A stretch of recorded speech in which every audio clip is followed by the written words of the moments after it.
Mesdames, Messieurs, bonsoir et bienvenue dans cette édition. Les kits d'enregistrement biométrique dont la Commission électorale nationale indépendante avait annoncé la réception aujourd'hui ne sont finalement pas arrivés comme prévu. Voici le communiqué dans lequel la CENI annonce le report de la réception et de la présentation de ces kits aux médias. La Commission électorale nationale indépendante, CENI, informe l'opinion publique du report de la réception des 400 nouveaux kits d'enregistrement biométrique acquis pour la consolidation de ses capacités opérationnelles dans le cadre de l'organisation de l'élection présidentielle de 2015. Ce report est dû au fait que l'avion mobilisé pour le transport des kits d'enregistrement biométrique n'a pu les convoyer de Bruxelles à Lomé pour des raisons techniques. Elle rassure l'opinion publique que toutes les dispositions seront prises pour que le matériel soit livré à bon port de façon diligente. La CENI présente ses excuses aux professionnels des médias et à leurs organes publics et privés pour cette situation indépendante de sa volonté. Elle leur confirmera les nouvelles dates de cette cérémonie ultérieurement. La CENI renouvelle aux acteurs des médias ses gratitudes pour leur disponibilité et compte sur le patriotisme, l'engagement et la mobilisation de tous pour la réussite du processus électoral de 2015 fait à Lomé le 27 août 2014 pour le président, le vice-président, Maître Omao Achou Jean-Claude. Le report de la réception de ces nouveaux kits d'enregistrement biométrique n'aura certainement aucun impact sur les autres phases du processus électoral. Celle concernant la sélection des opérateurs de saisie des listes électorales, par exemple, a démarré aujourd'hui. Normalement, la tâche a été confiée à l'Agence nationale pour l'emploi qui avait déjà procédé à une présélection des candidats. Ceux retenus sont donc soumis à des exercices destinés à s'assurer de leur maîtrise de l'outil informatique, matériel de base de la mission qu'ils auront à accomplir. Esther Laclé. Dernière mise à jour avant le test de sélection des opérateurs de saisie.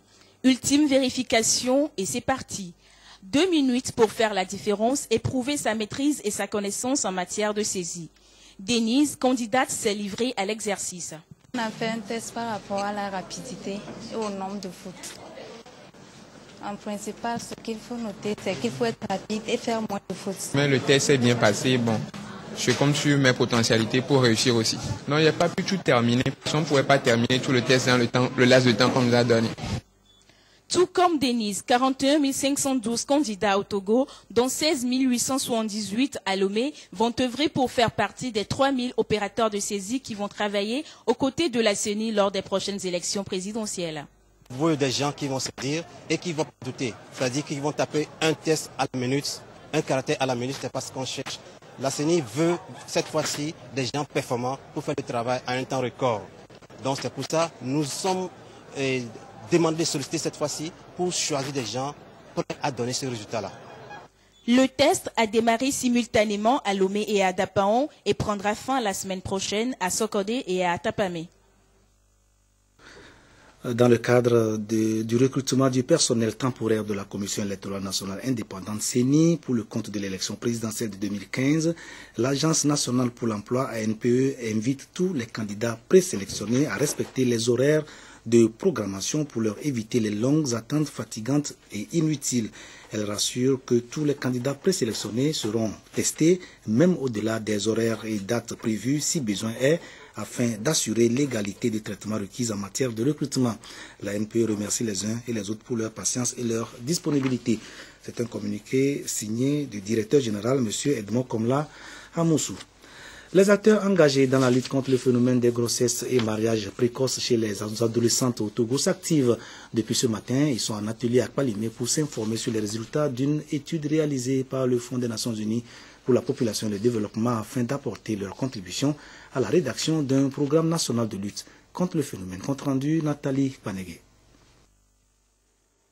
Les grossesses et les mariages précoces, deux phénomènes qui touchent un grand nombre d'adolescentes à travers le monde. Selon une analyse situationnelle faite au Togo par le Fonds des Nations Unies pour la population UNFPA, le taux de grossesse précoce est de 17% et varie selon les régions.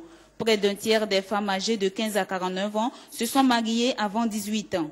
Nécessité donc pour toutes les parties prenantes ici réunies de converger les efforts pour de meilleurs résultats. On a vu qu'il y a des conséquences directes pour les adolescentes.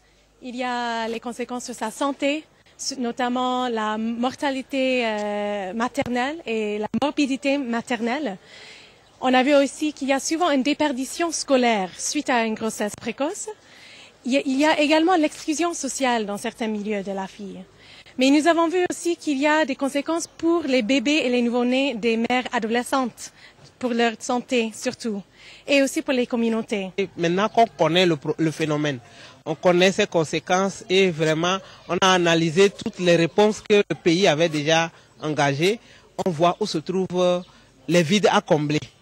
Est-ce que c'est sur le plan des lois? Est-ce que c'est sur le plan des actions sur le terrain? Est-ce que c'est en termes d'engagement? À travers les politiques, les plans sectoriels et la stratégie de croissance accélérée de promotion de l'emploi STAP, le gouvernement met en œuvre des actions pour la prévention des mariages et grossesses précoces afin de mieux préserver la santé des enfants et des adolescentes. Nous passons beaucoup de temps à travers le ministère de l'Action sociale, le ministère de l'Éducation, d'enseignement primaire et secondaire et d'autres, et les ONG, à sensibiliser les acteurs sur les inconvénients des grossesses précoces et les mariages précoces. Et donc ces sensibilisations sont très importantes parce qu'elles permettent d'abord aux enfants, donc aux filles et aux garçons, de pouvoir prendre en main leur avenir, mais aussi à la communauté tout entière de les accompagner parce qu'il faut un soutien aux enfants pour éviter ces fléaux qui empêchent aux jeunes et aux filles particulièrement de pouvoir réaliser leur potentiel.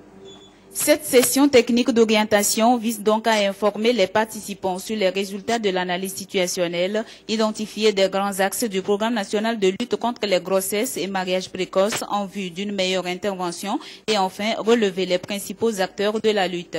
Objectif global, élaborer un document d'orientation technique pour faciliter la rédaction du programme national de lutte contre les grossesses et mariages précoces des adolescentes au Togo. L'éducation, l'information et la sensibilisation sont des solutions à ce phénomène de grossesse précoce dans nos sociétés.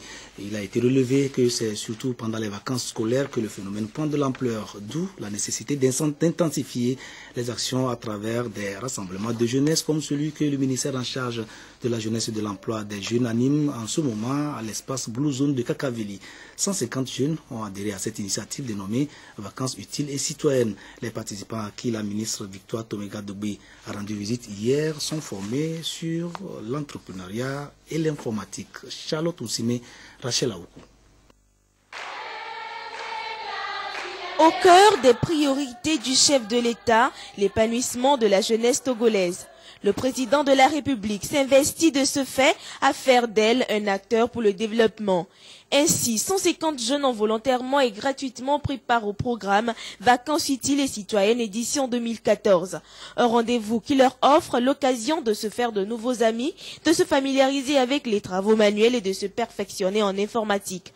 Durant les 3 semaines de la formation, ils ont fait preuve de rigueur, d'assiduité, de ponctualité et de créativité.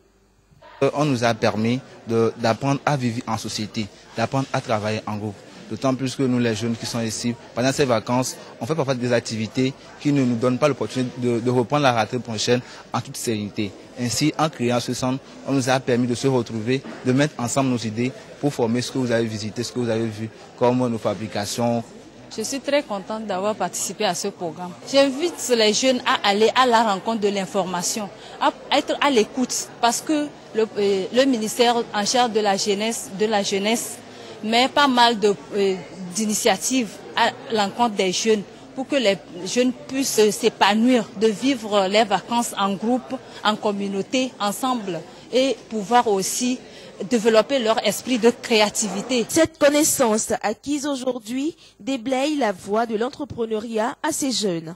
Nous sommes heureuses de constater que cette première expérience, elle est réussie parce qu'elle a connu la participation de près de 150 jeunes venus des différents quartiers de Lomé.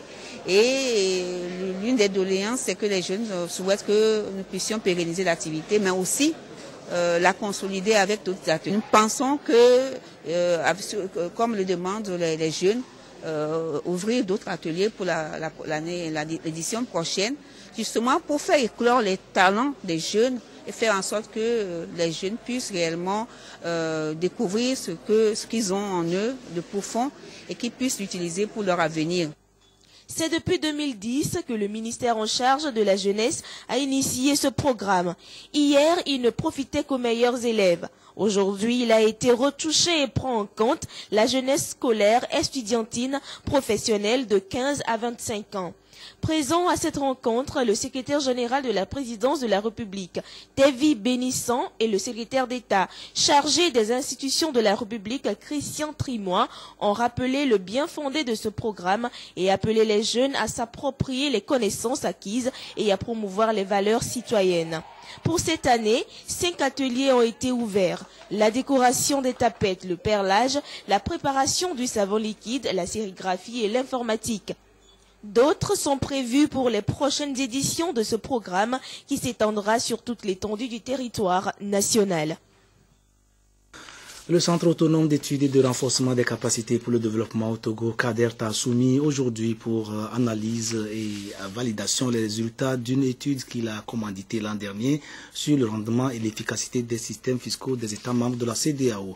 Prenant le cas du Togo, cette étude visait à explorer et à proposer les voies et moyens pouvant permettre d'améliorer notre système fiscal. Précision, Christine Petcheki, Aloudé.